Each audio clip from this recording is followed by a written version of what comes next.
이제 탄력성 계산 문제를 접근하는 방법에 대해서 설명을 정확하게 드려볼게요. 원래는 이 식을 아셔야 됩니다. 대각선으로 서로 곱한 것은 같다라는 식을 알아야 돼요. 이걸 푸는 요령을. 그래서 A분의 B는 C분의 D다 이러면 대각선 서로 곱한 것은 같죠? 이렇게 되는 거죠. 그래서 A 곱하기 D는 B 곱하기 C. 그럼 이 네 가지 중에 하나를 모르면, 셋을 알고 하나를 모르면 이 하나를 구할 수 있나요? 구할 수 있죠. 근데 이 상황에서 미지수가 알지 못하는 수가 둘이면 못 구하죠. 당연한 거예요. 그럼 만약에 A가 1이에요. 얘 1이야. 그럼 이제 미지수는 3개나요? 3개죠, 3개. 3개 맞죠? 그럼 그때는 둘만 알아도 나머지 하나 구할 수 있죠. 수요의 가격 탄력성은 가격의 변화율분의 수요량의 변화율이잖아요. 네. 그럼 셋이죠? 그래서 문제에서 셋 중 둘을 주고 나머지 하나를 구하는 문제를 계속해서 낸 거예요. 이 식인 거예요. 이 식. 그래서 이제 여기서 A, B, C, D 4개 중 3개를 주면 나머지 하나 계산 가능하다. 지금 그 얘기입니다. 그때 수요의 가격 탄력성은 절대 공식이 있어요. 식을 세우는 건데 이 공식조차도 나중에는 할 필요가 없어요. 사실은. 그럼 얘는 수요니까 수요량, 은은 는이에요. 이렇게 식을 만들 수 있다는 얘기예요. 가격 탄력성이니까 가격에 곱하기 가격 탄력성을 곱해주면 돼요. 그래서 나중에는 뭐만 기억하면 되냐면 이 식에서 내용을 따져보면 가격을 주고 가격 탄력성을 주고 수요량을 변화율을 구해라. 문제 나오겠죠? 그럼 이 둘은 곱해요? 네. 그러면 소득도 같이 있다면 가격 탄력성은 소득에 곱해야 되겠어요? 가격에?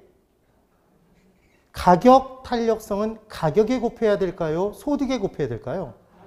가격에 곱해야 되겠죠? 그것만 구분해서 들어가면 돼요. 그래서 나중에는 가격에는 뭘 곱한다? 가격 탄력성, 가탄을 곱하는 거죠. 가에는 가탄을 곱하면 수요량의 변화율이 나오게 돼 있는 겁니다. 되셔야 돼요.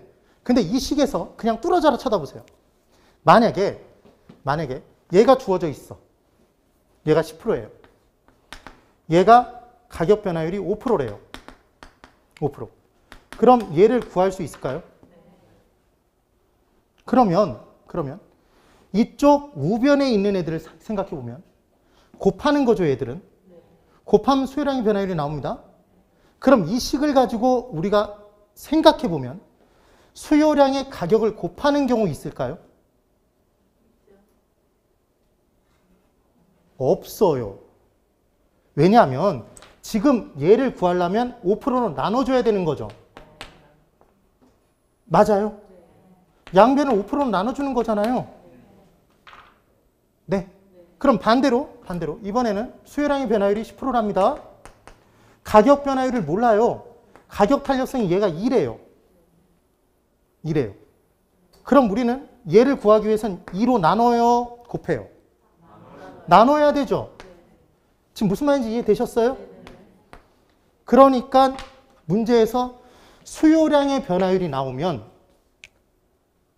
수요량의 변화율은 무조건 곱하는 거다 나눠야 된다? 나눠줘야 되는 거예요. 무조건 하나로. 그러니까 기본은 곱하는 건데 뭐가 나왔을 때만? 수요량이 나왔을 때만 나눈다고요. 그래서 얘를 외워버리는 거야. 뭐라고 외우냐면 순하씨. 순하. 얘를 기억하면 끝난다고. 따라해보세요. 순하. 그래서 수요량이 나누면 수요량의 변화율이 딱 주어지면 수치가 주어지면 걔는 무조건 다른 거 주어져 있는 걸로 나눠주면 우리가 원하는 답이 튀어나오게 돼 있다고. 그럼 수요량이 안 나왔다면 나머지 둘은 무조건 뭐 한다고요? 곱하게 돼 있어요. 가격에는 뭘 곱하고? 가격 탄력성, 가탄을 곱하고 소득에는 소득 탄력성, 소탄만 곱해주면 돼요. 가 곱하기 가탄, 소 곱하기 소탄. 네. 그럼 수요량의 변화율이 나오게 돼 있단 말이에요. 그러니까 이 절대 공식이 필요가 없어, 실은. 그럼 정말 바람과 같은 스피드로 문제를 풀 수 있어요. 다시 한번. 기본은 뭐 하는 거라고요? 탄력성 계산 문제 풀 때는 무조건 곱해요. 기억하시는 거예요? 근데 뭐가 나왔을 때만 나눈다고요? 수요량의 변화율이 나왔을 때만. 그래서 대각선으로 서로 곱한 것은 같다. 지금 이렇게 나눠서 곱하고 서로 대각선 곱한 것은 같다? 그럼 얘는 x는 x 곱하기 1은 20이죠? 이렇게 계산할 수 있다. 지금 그 얘기를 한 거예요. 그럼 수요의 소득 탄력성은 식이 이렇게 나오겠네요. 수요량은 소득 곱하기 소득 탄력성이겠네요. 여기서 미루어 짐작할 수 있는 것도 수요량이 나오면 무조건 나머지 둘로 뭐 한다? 나눠줘야 나머지 하나가 나오죠. 네. 수요량이 주어지지 않았다면 얘를 구하는 문제일 테니까 나머지 둘을 무조건 뭐 한다? 곱하면 되는 거죠. 네. 어디다 곱할지만 들어가면 돼요. 자, 이제 문제를 풀어볼게요. 수요의 가격 탄력성이 0.5이고 수요의 소득 탄력성이 2일 때 가격이 10% 상승하고 소득이 5% 증가하면 수요량의 변화율은 얼마입니까? 이렇게 문제가 나왔단 말이에요. 그러면 원래 이 문제를 푸는 요령은 원래는 이렇게 풀어야 돼요. 모든 해설지가 이렇게 나와 있어. 수요량은 가격 곱하기 가격 탄력성이죠. 그 다음 수요량은 소득 곱하기 소득 탄력성이죠. 그러니까 지금 이 문제는 뭘 얘기하는 거냐면 가격이 변해도 수요량 변하나요? 지금 가격이 변해도 수요량이 변하죠. 소득이 변해도 수요량이 변하나요?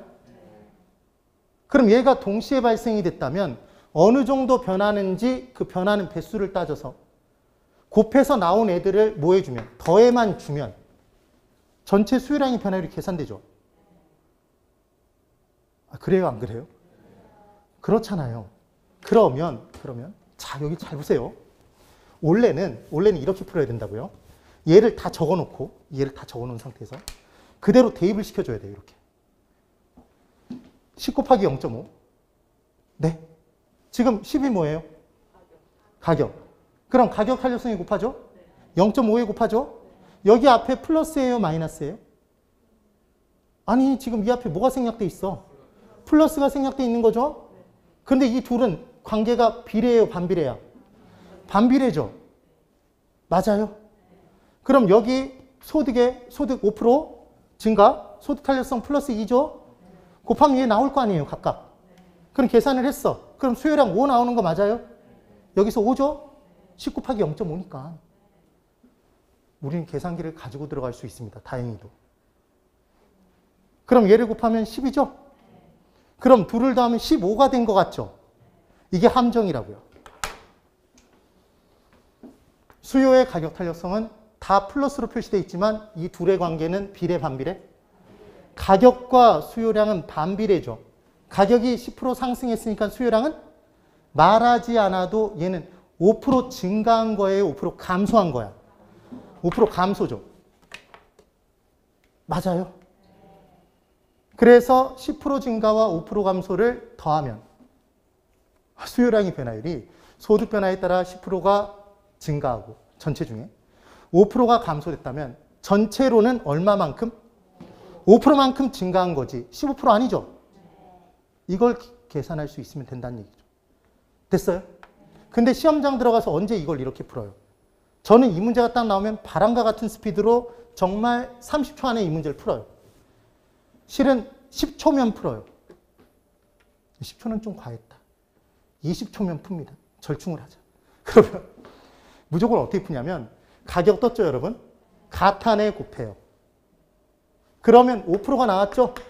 저는 5%를 여기다 마이너스를 먼저 붙여버린다고요. 상승이니까. 수요량 감소잖아요. 그럼 소득에 소탄을 곱하죠? 그럼 10%죠? 증가잖아. 둘 더하면 얼마? 5, 끝. 20초 안에 풀 수 있을 것 같아요? 없을 것 같아요? 있어요. 왜 나누기 안 하죠? 수요량이 없잖아, 지금. 걔를 구하는 거지. 나누는 건 오로지 언제만 나누는 거다? 순화시. 무슨 시? 순화시. 그렇게 기억해 두면 돼요. 가볍습니다. 껌이에요, 껌. 그래서 이렇게 해서 이렇게 나온다는 거고. 다시 있죠. 이번엔 레벨이 높아졌죠, 여러분? 높아졌어요. 수요의 가격 탄력성이 0.5, 수요의 소득 탄력성은 2일 때 가격이 10% 상승했음에도 불구하고 수요량이 5% 증가했다면 소득의 변화율은 얼마입니까? 이렇게 문제를 준 거예요. 네. 그럼 이 문제를 원래 정상적으로 푸는 방법은 뭐냐면 이 얘기잖아요. 수요량은 가격 곱하기 가격 탄력성. 수요량은 소득 곱하기 소득 탄력성을 정해놓은 상태에서 얘를 적고 스텝 2, 주어져 있는 내용을 채우겠죠. 그럼 가격 좋나요? 가격 탄력성 좋나요? 10% 곱하기 0.5에서 5%인데 가격 올라가면 수요량 감소하는 거니까 얘 마이너스 5% 잡아놨어요. 왜 여기에 가격이 10% 상승했음에도 불구하고 수요량이 5% 증가로 끝났다고 왜 얘가 상승했음에도라고 나왔는지 이해되세요?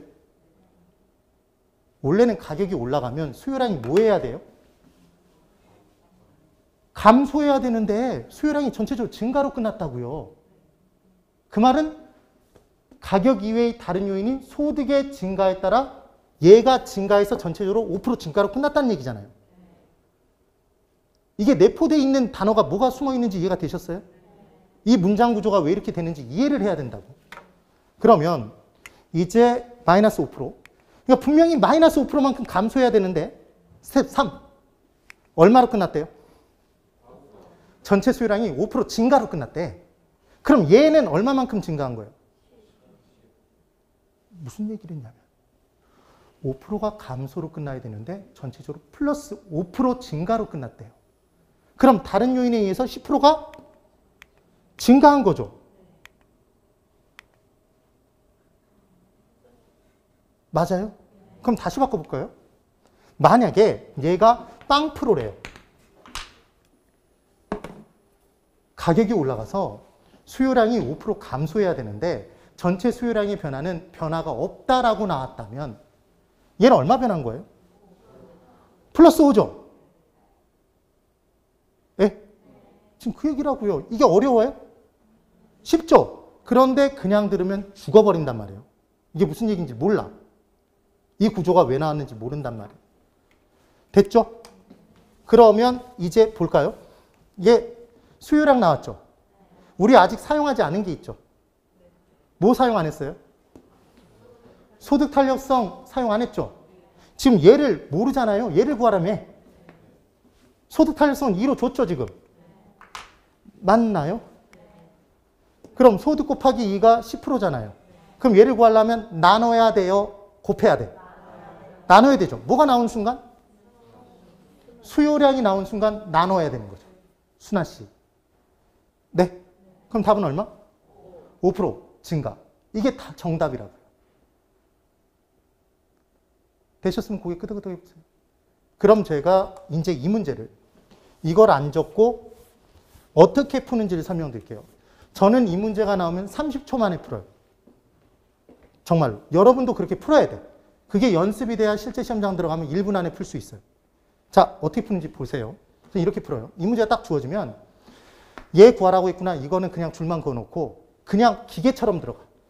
가격 떴죠? 가탄에 곱하죠? 그럼 5% 감소죠? 이게 상승이니까. 여기까지 해나요?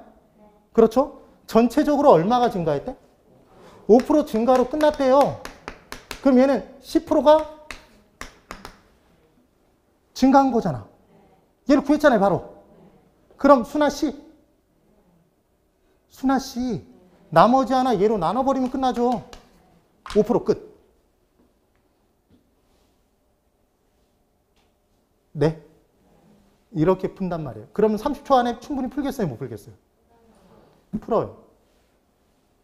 이번 시험에도 계산 문제 10문제 중에 거의 대부분 저한테 공부하신 분들은 정확히 과정을 따라오신 분은 8문제에서 9문제를 맞췄어요. 계산 문제 풀었다고요, 실제로. 왜 풀 수 있었을까요? 푸는 방법을 정확하게 알려드리잖아요. 그리고 이걸 그냥 여러분 혼자 학습하도록 내버려 두는 게 아니라 계산 문제 뽀개기로 별도로 또 해주죠. 객보로. 객보는 뭐 하는 거라고요? 계산 문제 뽀개기. 기보는? 기출문제 뽀개기. 아주 대단하군요. 바로 답을 할 수 있잖아요. 뭐만 기억하면 된다? 순아 씨만 기억하시면 돼요. 순아 씨. 됐죠? 그런데 여기서 출제자가 함정팔 수 있는 부분이 한 가지가 더 남았어요. 우리 변화량분의 변화량을 한다고 했나요? 변화율분의 변화율? 변화율분의 변화율이죠. 그럼 이제까지는 퍼센트로 그냥 줬잖아요. 근데 퍼센트로 안 주고 원래 몇 개에서 몇 개로 변화했다. 네. 소득이 얼마에서 얼마로 변화했다. 가격이 얼마에서 얼마로 변화했다. 원래 값과 변화 후의 값을 준다고요. 그럼 우리는 뭘 구해야 돼요, 거기서? 변화율을 구해야죠. 변화량이 아니라. 그러면 변화율은 똑같은 개념으로 만들 수 있나 보세요. 모든 내용에 다 적용되는 내용만 제가 설명드린 거예요. 변화율은 비율인가요? 비율은 분수인가요? 짝대기 짝 긋나요? 우리가 알고 싶은 건 뭐예요? 변화량이죠. 변화된 거잖아요. 항상 분수의 이름 속에 알고 싶은 게 숨어 있단 말이에요. 그럼 별다른 얘기가 없으면 원래 값이 분자로, 지금 분모로 들어가요. 원래 값을 기준으로 한 변화량의 크기. 이게 변화율이에요. 그런데 우리 시험에 딱 한 번 변화율은 짝대기 짝 변화량이 분자. 분모에 뭐가 들어가야 되는데? 원래 값이 들어가야 되는데 뭐라고 문제 줬냐면 단 중간값을 기준으로 한 이렇게 준 거예요. 그럼 분모가 기준이죠. 중간값을 기준으로 한대요. 그럼 중간값이 뭐냐면 말 그대로 중간에 있는 값이겠죠. 왜 보실래요? 100원과 150, 이제 200원이 있대요. 150원 하죠. 얘 원래 값이죠. 변화 후 값이죠. 중간값은 얼마일까요? 그렇죠. 125가 중간값이야. 얘가 분모로 들어가는 변화율이 중간값을 기준으로 한 변화율이에요. 그럼 원래 별다른 얘기 없으면 얘가 분모고 원래 값이 여기 위에다가 변화량 50만큼 증가죠? 50%잖아. 근데 중간값을 기준으로 한다면 125분의 50인 거죠. 네. 그 얘기. 딱 한 번 나왔었어요. 내놓고 욕을 뒤지게 먹었죠. 그 전까지 중간값을 기준으로 한 변화율 강의한 사람 아무도 없었단 말이에요. 됐나요? 네. 그럼 가격의 변화율은 구할 수 있어요? 율이니까 뭐하고? 짝대기 짝, 제발. 짝대기 짝. 긋고. 우리가 알고 싶은 건? 가격의 변화량. 네. 그럼 분모에 뭐가 들어간다? 별다른 얘기가 없으면. 원래 가격. 그렇죠. 그럼 이번엔 수요량의 변화율을 구할 때는 짝대기 짝. 우리가 알고 싶은 건 뭐다? 수요량의 변화량. 오케이? 그럼 분모에 뭐가 들어간다? 그렇죠. 원래 수요량인 거야. 됐나요? 그럼 이런 문제를 최종적으로 줄 수 있단 말이에요. 보실래요? 가격이 100원에서 150원으로 상승했대요. 수요량이 200개에서 100개로 감소했대요. 그럼 지금 퍼센트로 줬나요? 안 줬죠. 원래 값을 주고 변화 후의 값을 줬죠. 여기서 우리는 뭘 계산해야 된다? 변화율을 아까 봤던 식처럼 계산해야 되는 거예요. 그러면 이때 이 문제를 딱 받아들고 푸는 방법은 이제 이런 방법을 채택하겠죠. 수요의 가격 탄력성을 구하라니까 짝대기 짝 긋고 수요량의 변화율이 분자. 분모의 가격의 변화율까지 적었어요. 그때 그놈이 이렇게 풀라고 했잖아요. 그때 그놈이 이렇게 풀라고 했잖아요. 이게 기억이 났어. 근데 아무리 길을 쓰려고 찾아봐도 퍼센트가 없어. 그러니까 이제 이 문제를 풀 때 어떻게 푸냐면 이렇게 풀어요, 보통. 여기까지 하면 그래도 공부를 잘 하시는 분이에요. 가격 얼마 올라갔어요? 50원 증가죠? 상승이죠, 지금? 그럼 수요량은 얼마? 200개가 100개가 되면 마이너스 100개죠? 그런가요? 그래서 여기까지 딱 구한 다음에 더 이상 할 수 있는 방법이 없어서 뭐 하냐면 대입시키는 거죠. 수요량 얼마? 마이너스 100개. 그 다음 가격은 얼마? 플러스 50원. 이렇게 집어넣은 거예요. 마음이 꺼림직했죠. 왜 꺼림직했냐면 단위가 얘는 개고 얘는 원이잖아요. 왠지 나누면 안 될 것 같아. 근데 할 수 있는 방법이 없으니까 얘를 나눴어. 그래서 마이너스 2가 나왔네요. 얘를 딱 보자마자 내가 바보야 그러면서 뭘 씌워요? 절대값을 씌웠지. 그래서 2를 찾았더니 보기 중에 있어 없어? 없으면 다행인데 있다고요. 그럼 신나지 않아? 신나요. 계산 문제에서 내가 푼 계산 답이 보기 중에 있으면 신난다고. 맞힌 것 같잖아. 그래서 2를 딱 찍고 나왔어. 지금 그토록 하지 말라는 뭘 한 거예요? 양양한 거잖아 지금. 맞죠? 그래서 이분은 틀린 거예요. 노력했으나. 그러면 정상적으로 푸는 방법은 이렇게 풀면 안 된다는 거죠, 여러분. 그럼 어떻게 풀까요? 당연히 U를 구해야 되겠죠? 그럼 원래는 이렇게 풀어야 된단 말이에요. 수요량의 변화량, 원래 수요량. 맞아요? 그럼 가격의 변화율, 여기 먼저 구하면 수요량의 변화량은 얼마예요? 아까 구했는데? 마이너스 100개라면서요. 맞죠? 그럼 원래 가격은, 원래 수요량은 얼마예요? 200개죠. 얘가 분모죠. 나누면 얼마예요? 이제 개개 나누는데 뭔가 일치한 느낌 드세요? 나눴죠. 그러니까 마이너스 50%예요. 구했죠, 지금. 그럼 이번에 가격의 변화율은 짝대기 짝. 유리니까 짝대기 짝 그으라면서요. 지금 눈동자가 갈 곳을 잃었어, 지금. 그러면 짝대기 짝 긋고. 가격의 변화량이 어디? 분모에는 원래 가격? 그럼 가격의 변화량 얼마? 플러스 50원. 맞죠? 원래 가격은 얼마? 100원. 나누면 플러스 50%. 맞아요. 그럼 이제 대입시키면 마이너스 50% 플러스 50%죠. 나누면 얼마? 마이너스 1. 마이너스 1이 보기 중에 있을까요? 없을까요? 있어요. 이거 찍으면 다 해놓고 틀리는 거야. 뭐 씌워야 된다고 그랬어요? 절대값. 그래서 답은 1이죠. 되세요? 저는 이 문제를 빨리 풀까요? 늦게 풀까요? 이 문제가 나와도. 빨리 풀어요. 이 식을 이렇게 적을까요? 이렇게 안 적어요. 바람과 같은 스피드로 이렇게 해요. 가격의 변화율을 알고 싶으면 원래 가격 위에다 짝대기 짝 그으면 되잖아요. 원래 가격이 분모니까. 그럼 변화된 건 플러스 50원이죠? 그럼 얘 50%라는 걸 바로 알 수 있죠? 수요량, 원래 가격, 원래 수요량 위에다가 짝대기 짝. 변화된 거 마이너스 100개. 그러면 얘 마이너스 50%라는 거 바로 보이죠? 그럼 1이라는 게 보이잖아, 그냥. 1, 끝. 할 수 있겠어요, 없겠어요? 할 수 있죠? 적어도 누구한테 배웠으면? 그렇지, 박수현. 제발 그 김수현, 이수연 이런 얘기 하지 말고. 남의 성을 바꿔 아주 그냥.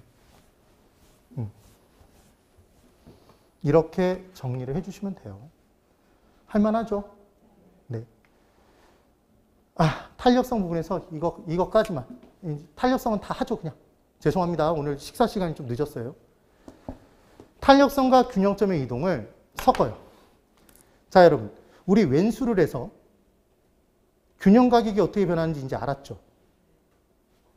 알았어요. 그 다음 균형 거래량의 변화는 증가면 증가, 감소면 감소로 너무 쉽게 풀었어. 그러니까 출제자가 그렇게만 내는데 식상한 거야. 너무 정답률이 높아져요. 내고 싶어 죽겠는데. 그래서 거기다 뭘 섞냐면 탄력성을 섞어. 그래서 이때 균형 가격이 상승인데 더 상승인지 덜 상승인지 아니면 균형 가격이 변하지 않는지 이런 걸 문제로 낸단 말이에요. 되세요? 그럼 얘를 푸는 요령 잘 보셔야 돼요.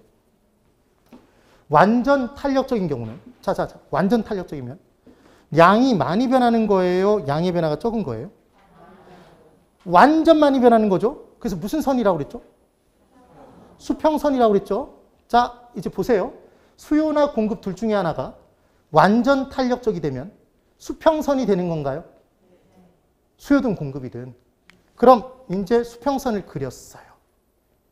그래놓고 이때 이렇게 그려졌다는 얘기는 또 하나의 곡선이 이렇게 우하향하는 곡선이 그려졌다는 얘기는 얘 수요인가요? 수요 곡선이잖아요, 얘는. 그럼 얘는 무슨 곡선이에요? 공급 곡선이겠죠? 네. 그러면 얘 균형점인가요? 맞죠? 그때 수요가 증가했어요. 우측 이동하죠? 그럼 균형점이 여기 찍혀요? 맞아요? 수요가 감소하면 어디로 이동해요?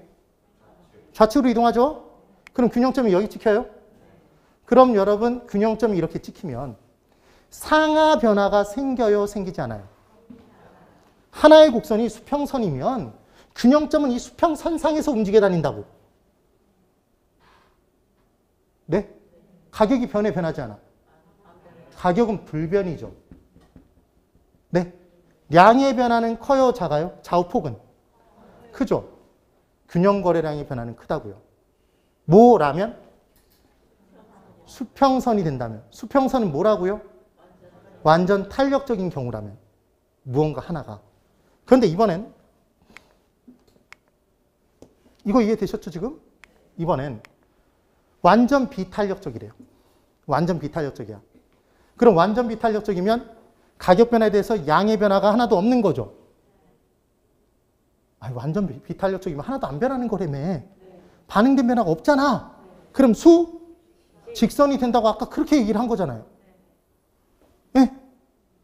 그러면 수직선 하나 딱 그려놓은 상태에서 이번에는 이렇게 우상향하는 곡선이 그려졌대요. 그럼 얘는 공급이죠. 수요가 완전 비탄력적인 경우잖아. 공급이 변화할 때 수요가 완전 비탄력적이라면 지금 그 얘기죠. 그럼 균형점 여기죠. 그럼 공급이 증가했어. 우측 이동하죠. 그럼 균형점 여기죠. 그럼 공급이 감소해서 좌측 이동하죠. 그럼 균형점 여기죠. 그럼 하나의 곡선이 수직선이면 균형점 이 수직선상에서 움직인다. 그러니까 뭐의 변화가 없어요? 좌우 변화가 없잖아. 균형 거래량이 불변인 거지. 가격의 변화는 커요, 작아요? 상하폭은? 크잖아. 그래서 거래량 불변, 가격은 많이 변함. 지금 그 얘기인 거예요. 됐나요? 이걸 기억을 해놓으면 돼. 되셔야 돼요. 그래서 완전 비탄력적이라고 주면 뭘 그리고? 수직선을 그려놓고 문제를 풀어보면 자, 저기 보세요. 수직선을 이렇게 그려놓으면 가격 변화는 커요? 상하 변화? 크죠? 좌우 변화가 있어, 없어? 없어. 그러니까 균형 거래량 불변이죠. 완전 탄력적이면 수평선 하나 그려놓고 문제 풀면 되죠.